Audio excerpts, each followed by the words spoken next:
Hey people who read, my name is Marley and welcome to my January wrap up. Today I'm going to be talking about all of the books that I read in the month of January, and spoiler alert, I read 20 books. So I had a very successful month in January. I felt like I was addicted to reading, which we already knew. We already knew I was, but I felt like I was especially addicted to reading this month. Like as soon as I finished a book, I wanted to pick up the next one. I will say half of the books I read were manga. The other half were regular books, so that is why I read so much. But yeah, I actually want to talk about some stats before we get into the actual books. A lot of people include stats in their monthly wrap-ups, and I never have. But starting this year, I want to start including them. I never really tracked my reading before, like any stats. So now I have started to on Storygraph. If you guys don't know that platform, it's similar to Goodreads, but it gives way better statistics every month. So I'm going to show you some of those. Make sure to add me on there as well as Goodreads and Instagram, of course. And I also started tracking a few other things myself in a spreadsheet that Storygraph doesn't track. So this is my first time showing this, but yeah, I just want to show you guys some of the stuff. Unfortunately, all the manga books that I read were in one series, and so that kind of skewed a lot of my statistics for the month. But let's take a look. I'm going to put some screenshots on the screen. Okay, so first thing that Storygraph shows is the moods of the books that you read. So as you can see from this pie chart, wherever I put it, the biggest moods that I had were adventurous, mysterious, dark, and then sort of lighthearted. And this is definitely skewed by that manga series that I said. However, I do read a lot of thrillers anyways, so mysterious and dark sort of fits for those thrillers. I did happen to get around to a couple contemporary romances as well though, which makes sense for the lighthearted part of the graph. Then we have pace of the books I read. So you can see I mostly read fast pace, then medium, and last is slow, which is not surprising. For page number, I mostly read books that were under 300, and that was definitely due to the manga. I don't think that would ever happen normally. Then I read a lot of 300 to 500, and then not very many books that were over 500. I read completely all fiction, which this will probably look the same every single month. Then for genres, you can see fantasy was the highest, and that is because the manga series I read was fantasy, along with a couple other fantasies in there. Then you can see manga horror was the second most, and then romance, and then mystery and contemporary. And then this is a look at my average star rating. So the average rating was 4.18, which I think is pretty typical for me. I was rating a lot of books 4 stars this month, with a couple ones higher and a couple ones lower. Okay, so the ones I'm going to show from this other spreadsheet that I have is the format that I read it in. So as you can see, this is comparing physical to ebook. So I read 15 physical books and 5 ebooks.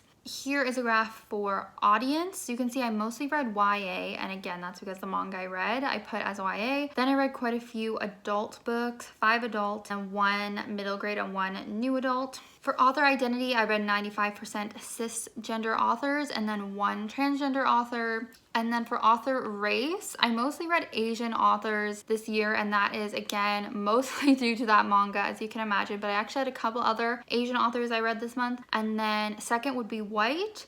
And then I did read 1 black author as well. Okay, I feel like that's enough of the stats. Okay, now I'm gonna get into the books. Normally I talk about the books in the order of my least favorite to my most favorite. This month, I felt like switching it up. I just want to talk about the books in the order that I read them, just because there's so many of them, and I think this will help me be able to talk about them if I talk about them in the order that I read them, if that makes sense. So these first couple books I read for a reading blog that I did on my channel. Definitely check it out if you haven't already. I read the highest rated books on my Goodreads TBR. So first up we had The Love Hypothesis by Hazelwood. This is a very popular adult romance book. It is about our main character Olive, who is a PhD student. She is trying to convince her friend that she is over her ex-boyfriend because her friend's interested in that guy. So she wants them to be together. So to convince her, she pretends that she has moved on with someone else, and to do that she ends up kissing this random guy who ends up being a professor at the school, and then they start fake dating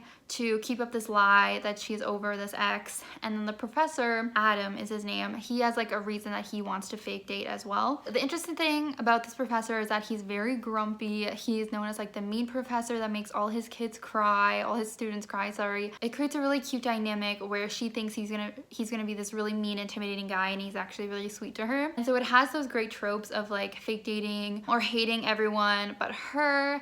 And it was so cute. I gave it 4.5 stars, nearly perfect. And I'm not someone who rates romances very highly normally or reads that many, so I think this really shows just how great of a book it was. I thought the development was really great for both the characters and the romance together. There weren't too many steamy scenes because I'm not like huge on that, so don't worry about that if you don't like that. There's even some demisexual representation, which was cool. And of course, there's great rep for women in STEM, as Olive studying biology or something like that. So I'm really excited to read more of Ali Hazelwood's books. I know she's going to be releasing more like STEMinist books, I think she's calling them, like more books that have to do with women in STEM, because she is a woman in STEM herself. So I think I've talked about that book enough, but definitely read it if you haven't already. Give into the hype because it's deserved. The next book I read for that vlog was King and the Dragonflies by Kacen Calendar. And this is a middle grade book about this young black boy whose brother recently passed away, and it really is just dealing with the grief that he feels over losing his brother. I read Felix Ever After by Kacen Calendar, which was a very good book, and this book is great as well. It's really great writing. There's a lot of important themes in here, such as obviously dealing with grief. There also is a lot of themes regarding sexuality, as King has a friend who is gay, and King is also questioning his sexuality himself. So if you like to read about these important topics, or if you know someone who's like the middle grade age, I highly recommend it for you or for them. Obviously, it's a pretty serious book though, but also very beautiful. Oh, and King thinks his brother is like reincarnated as a dragonfly, so that's where the title comes from. I gave this 4 out of 5 stars. Then we have a very interesting book, probably my favorite book that I read this month, and that was A Court of Mist and Fury by Sarah J. Maas. I know everyone has probably heard of this series. It's like one of the most popular romance fantasy series. And the first book is called A Court of Thorns and Roses, and this is the second one. I gave this 5 out of 5 stars. I did. I really adored this book mostly. Basically, this is about fairies, specifically this human girl named Farah in the first book who gets brought into the fairy world and is sort of like a prisoner there, but then she ends up falling in love with 1 or 2 fairies, and she just gets really wrapped up in like their politics and everything. This is the second one, and it focuses more on a romance between Farah and this other fairy named Rhysand. I'm just gonna say they really reminded me of Damon and Elena from the Vampire Diaries. I've said this before. I'll just keep saying it because that's just really what it reminded me of. The way that the relationship develops, where they really don't like each other at the beginning, or mostly she doesn't like him. He's very like dark, mysterious, cocky, powerful, and then they grow to form like a friendship and a trust between them while still having that fun bickering. It's sort of enemies to lovers thing, and then they just grow closer and closer. It's very much like a slow build up for like 400 pages or so. It's just great. The tension and the build up, like I loved it. And then something does happen towards the end that I really did not enjoy, and I don't really want to spoil it, but it's like a trope that I've learned I really don't like. And the one word I'm going to say about it is mate. And that's all I'm going to say. Watch that vlog if you want to hear more about it, but I did end up giving it 5 stars because I enjoyed it a lot. And I'm really excited to see the rest of the series. I don't know why this is Sarah J. Maas's best series, but her other ones just don't work for me. It's really weird how she can write something so great and other ones that are not.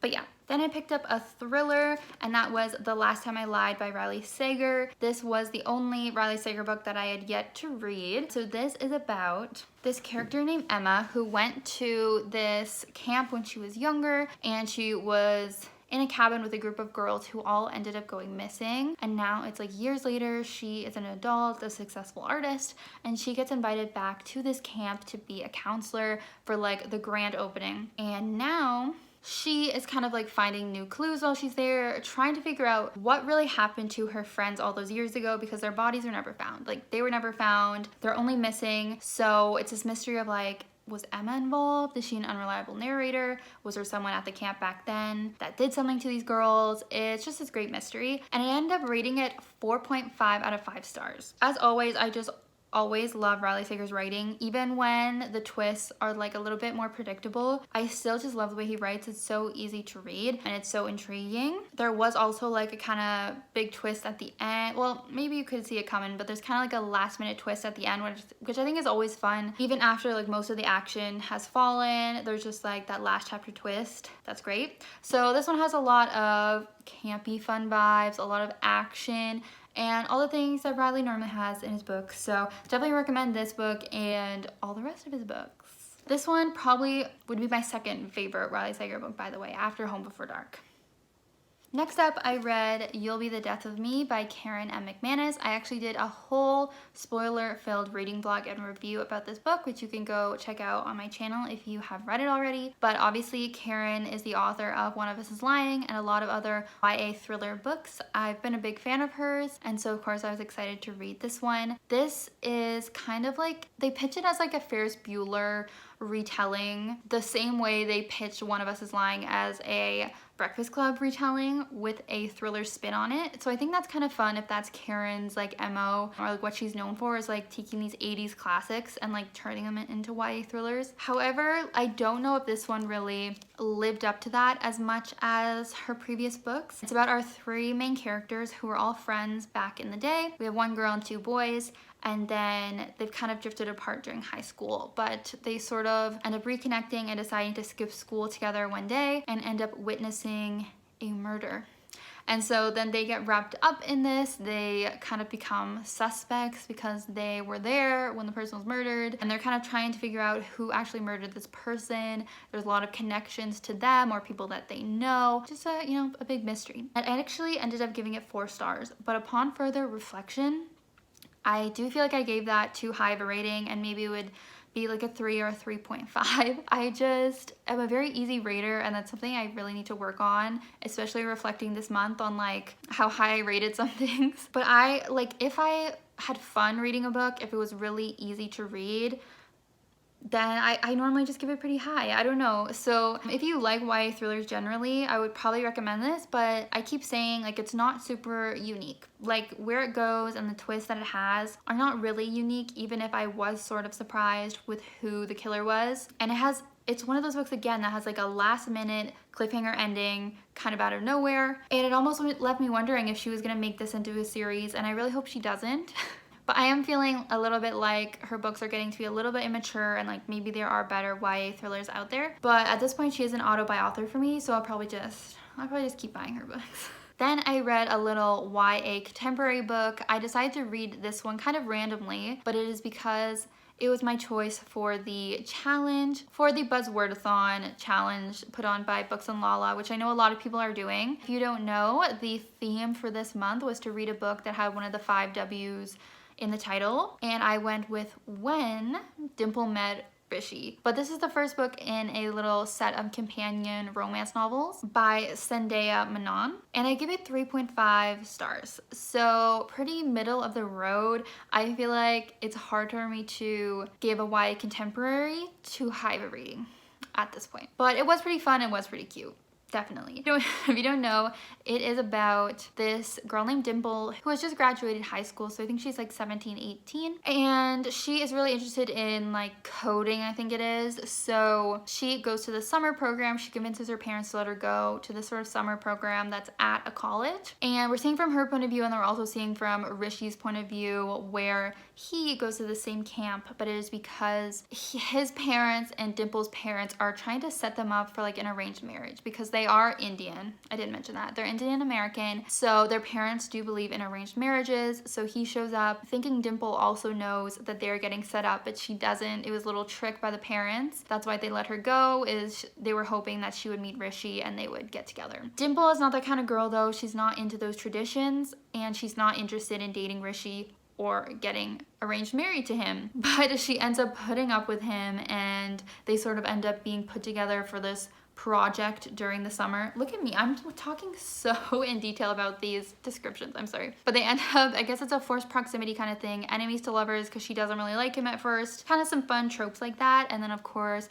they kind of do end up falling in love, as you can imagine. Yeah, so pretty cute. I feel like one of my favorite things was just kind of reading about Indian culture, because I don't think I've read a book with an Indian main character before. I have watched like Mindy Kaling's Never Have I Ever, which it kind of reminded me of, like a young teenage girl juggling her Indian heritage while growing up in America, that kind of thing. So I thought that was interesting, and I might continue this series. I know she has 2 other books that follow some other characters in the same world. I think the second one is following my favorite character from this book, which was Rishi's brother. So I might continue this, but it was just kind of average for me. Next up, I read The Soulmate Equation by Christina Lauren. I also give this one 3.5 out of 5 stars. Very average, not the best. So if you don't know, Christina Lauren is this author duo. I read The Honeymooners by them and I loved it. And then I read In a Holidays by them, wasn't impressed. So this was kind of I was kind of interested to see which way this one would fall. And I actually read it for my book club with some of my friends. And we were all on the same page kind of, in that we were disappointed with this book overall. The premise is that we're following this woman. She's a single mom, and what does she do? I think she does some like data stuff, something smart and sciencey. And then her and her friend Fizzy, who MVP, best character in the book, meet this guy who is a scientist, and he's super grumpy, super not likable, but he ends up telling them that he has this DNA technology where he finds people their soulmate. It's very similar to The One, which was the thriller book I read that had this sort of same technology, but there's sort of like levels in this. Like you'll match with people on like a basic level or a diamond or platinum or gold or whatever. So the 2 girls end up giving their DNA, and of course our main character ends up having like a platinum match with the creator of this app. So it's kind of a huge PR thing. She ends up agreeing to sort of fake date him for PR purposes when they're trying to promote this app and how it's gonna go public soon. So we have the fake dating trope and all that sort of stuff. It just fell flat for me, mostly due to our love interest, River. He was the most plain man ever. And he starts out being that like grumpy, mean character, and then his character just totally changes, and you never really see that again once she gets to know him. He just kind of like stops having a personality. And that was probably my biggest issue, and that their relationship was not developed enough. There was a lot of focus on our main character's family stuff, because she has a daughter, her grandparents, her mom, of course, is some drug addict, classic cliche story, and we have a lot of focus on that, and I wish there would have been more focus on the romance. As I said, thank God her friend Fizzy, who was a romance author and would always kind of like jot down little things for her books. She was really fun. I wish she was the main character, but otherwise this book was nothing special. And I'm kind of curious if I should even read any more Christina Lauren at this point. Was The Honeymooners just a one-off great book? Let me know if I should prioritize any more of their books or not. Next up, I read A Torch Against the Night by Sabaa Tahir. This is the 2nd book in the Ember and the Ashes series. This is a fantasy dystopian series. It follows this girl named Laya, who is like the lower class in this society, and her brother gets taken by the evil people, and so she joins this like rebel group and goes undercover to try to save her brother. The place she goes undercover is this sort of school. It's like an academy, and there's this character named Elias there, and he is training to be one of their soldiers in the society called a mask, basically because they have like masks attached to their faces. He's another main character that we have, and we're just following their story and potentially romance. So this is the 2nd book, and I quite liked it. I find that Sabaa Tahir's writing is so easy and quick to read, which, as I've mentioned in this video already, like that's very important to me. Even sometimes when I'm like, oh, it's a little slow, what's happening, maybe I'm not enjoying what's happening completely, I'm still like, wow, these pages are flowing. Like I read it very quickly, these books, and they're not that thin. Maybe the font's a little big or something, but I tend to go through these books really fast. I think they're just very easy, fun reads. There is a little bit of slowness at the beginning of the book as some of our main POV characters are together, and so the story isn't like as interesting at the beginning, and then the characters kind of separate again and have their own sort of stories going on. I do find there just to be some things in this series that are a little bit off. The characters can be annoying in that like they're such good people. Like, minor spoiler, like there's a part where the main characters are like on a mission and they end up stopping to like save these random like peasants, and because they do that, like a bunch of people die. And It's like you shouldn't have you should have just stuck to your mission. Like you can't save everyone. Maybe that makes me sound mean. But speaking of that, I do feel like this author just kills so many characters that it pisses me off. Like I love a good character death. Do I? Well, I appreciate a good character death if it's like necessary for the story. I see why it was there. That kind of thing, you know? Like sometimes you need those deaths, especially in like a dystopian novel, to get the danger across and stuff like that. But I just don't like the deaths in this book sometimes. It's just like too much and too unnecessary, and me and my boyfriend were talking about it, and it's almost like she's trying to be like Game of Thrones sometimes, and I just wish she wouldn't kill as many people. Sometimes there's some weird stuff with the plot as well where I don't completely like know what's happening, or I'm just like, I'm not exactly sure what this trajectory is of this plot. I should be taking notes when I read books, because I'm sorry, I'm kind of struggling to remember everything I thought when I read this. It is just like a fun time, but it's one of those things where like you kind of notice the flaws. And it's like, I do kind of wish some things were different here. But I give it 4 out of 5 stars. And the first one I gave 4.5, so just a little bit worse. But we did have a new point of view in this book, which I really appreciated. She's one of my favorite characters. There was, however, a twist at the end of this, or like a plot point that I didn't love. And I'm kind of nervous of where it's going to go in the rest of the series, but still overall enjoying this. I know it has a lot of mixed opinions from people, but I'm still going to keep reading because overall I enjoy it. Speaking of books I enjoyed, next up I read An Unwanted Guest by Shari Lapena. You guys may have seen me read a couple of her books recently on my channel. I've really been enjoying her writing. This is obviously a thriller, if you couldn't tell. It has a classic formula that I absolutely adored, which was that we are following a bunch of different people going to this inn in the middle of nowhere in a snowstorm. So there's a snowstorm, so no one can leave the inn. There's also no internet or phone service, all that kind of fun stuff. Very similar to One by One by Ruth Ware, but I'm gonna go ahead and say I liked this better. So we have a bunch of like couples, some people are there alone, there's like the owner of the hotel and stuff like that. It's this whole group. And then one of the women ends up dead, and it looks like it was a murder. And so everyone is suspicious of each other. They have no way to get out. They have no way to get police to investigate or anything like that. And so it takes place over like a day or two. There are a couple more murders throughout. We're just trying to figure out who the killer is and what their motive is, and it's really, really fun.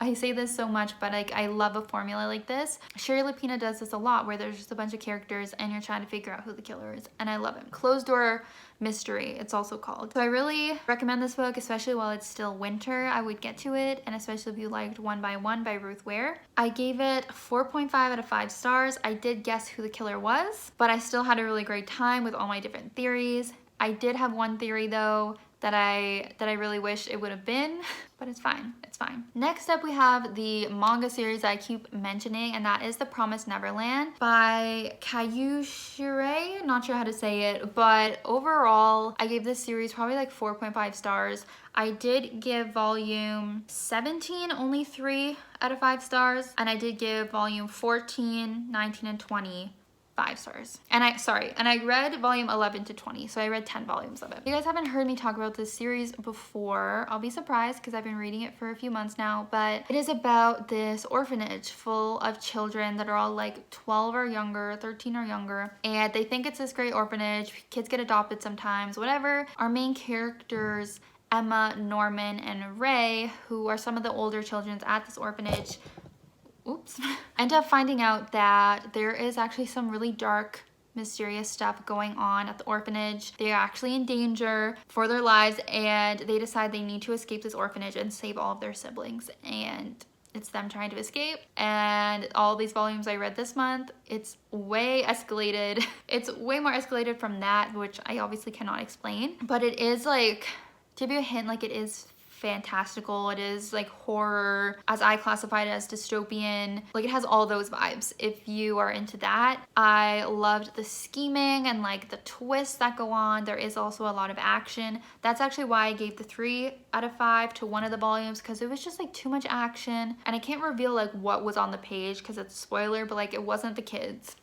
Like I love the kids, but like there was some stuff going on that I was like, you know, reading a manga, like it's pictures, you're like, I can't really tell with the art like what's happening. But by the end, it was a beautiful ending. It was really great. There was some bittersweetness to it, which I always love. And This is the first, I guess, completed like manga series I've ever read, which is exciting, and I highly recommend it. Now for the very last book that I read in the last couple days, it was The Paris Apartment by Lucy Foley. This book is actually not out yet. It is going to be released on, I think, the 22nd of the month, but I actually got an ARC copy from HarperCollins Canada, so thank you to them. I got it from being a part of their Killer Book Club or something where like they read or we read thriller books. So that was really exciting to read an ARC. I was like, I need to get to it. I need to talk about it before it gets out and let you guys know my thoughts. So in case you haven't heard the synopsis, it is about this woman who kind of has a troubled life. She's an orphan and was working as a bartender, blah, blah, blah. She ends up going to see her brother who is living in Paris in this apartment building because her brother, you know, he was adopted and he kind of has his life together a little bit more. So she shows up to kind of stay at his place while she gets things figured out for herself, but when she gets there, he is not there.